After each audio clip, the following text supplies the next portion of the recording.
Quick bike update.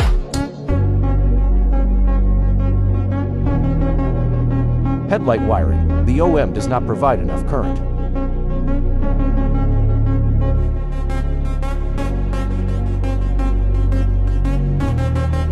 Velcro on side covers.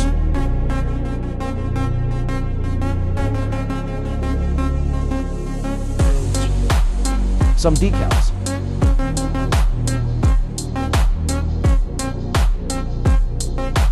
Paint the frame again.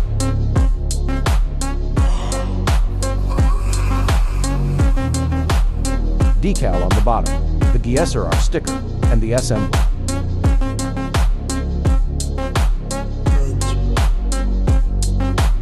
Fill with fluid the rear brake.